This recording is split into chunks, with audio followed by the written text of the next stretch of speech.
અમદાવાદમાં જે યુવતી સાથે દુષ્કૃત્યની ઘટના સામે આવી હતી તેને લઈને આજે સુરત ખાતે આમ આદમી પાર્ટીના મહિલા પ્રદેશ પ્રમુખ પાયલ સાખરિયા સહિત આમ આદમી પાર્ટીના નેતાઓ ગૃહમંત્રી હર્ષ સંઘવીના કાર્યાલય પર ઘેરાવ કરવા વિરોધ નોંધાવવા પહોંચે તે પહેલા જ પોલીસે તેમની અટકાયત કરી। શું મામલો હતો વિગતે વાત કરીએ। વૈષ્ણવજન તો તેને કહીએ જે પીડ પરાઈ જાનાને રે। દર્શક મિત્રો, નવજીવન ન્યૂઝમાં આપનું સ્વાગત છે। હું છું ફૈઝાન। અમદાવાદના જોધપુરની એક સોસાયટીમાં એક યુવતી સાથે દુષ્કર્મનો બનાવ સામે આવ્યા બાદ ઘેરા પ્રત્યાઘાત પડ્યા હતા ને આને લઈને મહિલાઓ અને દીકરીઓની સુરક્ષા બાબતે આમ આદમી પાર્ટીના મહિલા પ્રદેશ પ્રમુખ પાયલ સાખરિયા દ્વારા સરકાર સામે સણસણતા સવાલો કરવામાં આવ્યા। ગૃહમંત્રી હર્ષ સંઘવી ઉપર પ્રહાર કરવામાં આવ્યા ને યુવતીઓ અને દીકરીઓ સુરક્ષિત ન હોય ગુજરાતમાં તેવા આરોપો સાથે આજે આમ આદમી પાર્ટીના નેતાઓ સુરતના રસ્તા પર ઉતર્યા હતા। કોલ આપવામાં આવ્યો તો ગૃહમંત્રી હર્ષ સંઘવીના કાર્યાલયના ઘેરાવનો ને સવાલ કરવાનો કે જે રીતે દુષ્કૃત્યની ઘટના બની રહી છે તે મામલે આરોપીઓને ડર કેમ નથી। આના સંદર્ભમાં જ્યારે આમ આદમી પાર્ટીના મહિલા નેતાઓ રસ્તા પર ઉતર્યા એ દરમિયાન પોલીસને ઘટનાની જાણ થતાં પોલીસ તાબડતોબ સ્થળ પર પહોંચે છે ને આપ નેતાઓ ગૃહમંત્રી હર્ષ સંઘવીની ઓફિસ તરફ કૂચ કરે તે પહેલાં જ તેમની ટીંગાટોળી કરી લેવામાં આવે છે, અટકાયત કરી લેવામાં આવે છે। એ ઘટનાનો વિડીયો સામે આવ્યો છે, પહેલાં આપ આ વિડીયો જુઓ।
ગૃહમંત્રીની જવાબદારી બને મહિલાઓની સુરક્ષા કરવી। પોલીસ અટકાયત કરી જાય બધું શું કેવું છે? પોલીસ અટકાયત કરી રહી છે ઉભા રહી ગયા।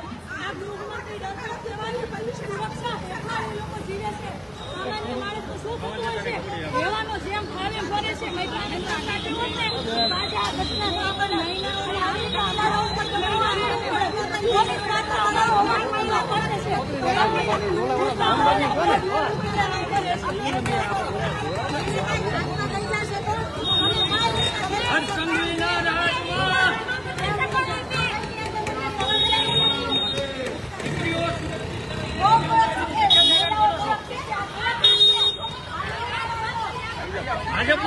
દીકરીઓ સુરક્ષિત મારા નથી.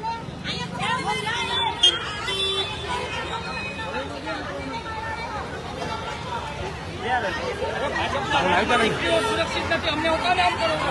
આવી રીતે બળાત્કારીઓને કેમ એનું લાઈવ ચાલુ છે. અરે એસીપી સાહેબ આવે તો હું છે એસીપી સાહેબ કે કરે બળાત્કારની ઘટનાઓ રોકે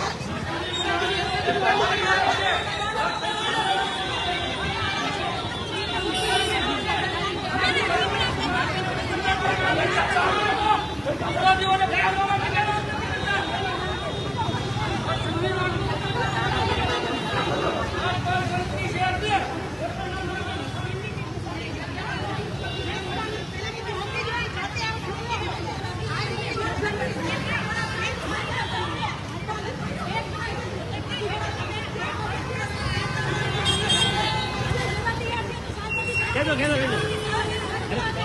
લઈ જાઓ ગાડી હટાવો સાઈડમાં.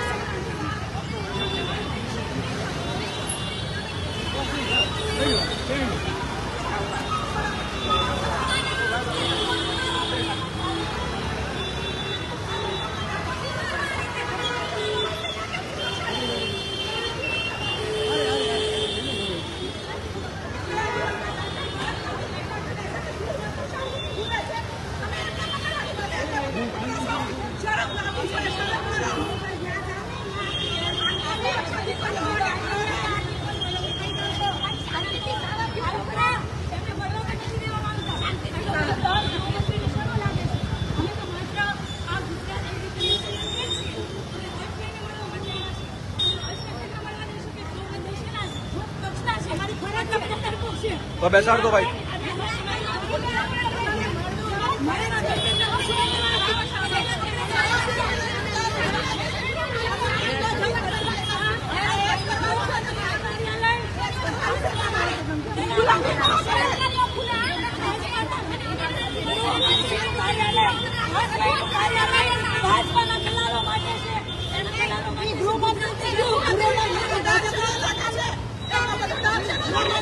જ્યાં બળાત્કાર થતા હોય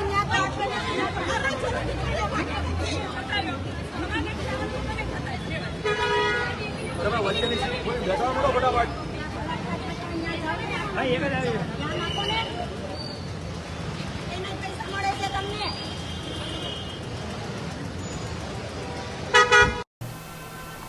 જે રીતે આપ વિડીયોમાં જોઈ શકો છો કે આમ આદમી પાર્ટીના મહિલા નેતાઓ છે, કેટલાક પુરુષ નેતાઓ પણ છે, તેઓ પણ આ વિરોધ પ્રદર્શનમાં જોડાયા હતા. ગૃહમંત્રીના કાર્યાલય તરફ જઈ રહ્યા હતા તે દરમિયાન પોલીસે તેમને અટકાયત કરીને ડિટેન કરી લીધા છે અને આના જ કારણે હવે રાજકારણ ગરમાવાની શરૂઆત પણ થઈ છે. દર્શક મિત્રો, આવા જ નવા વિડીયો સાથે આપણે માહિતગાર કરતા રહીશું, એટલે નવજીવન ન્યૂઝ જોતા રહો, લાઈક કરો અને વધુમાં વધુ શેર કરો.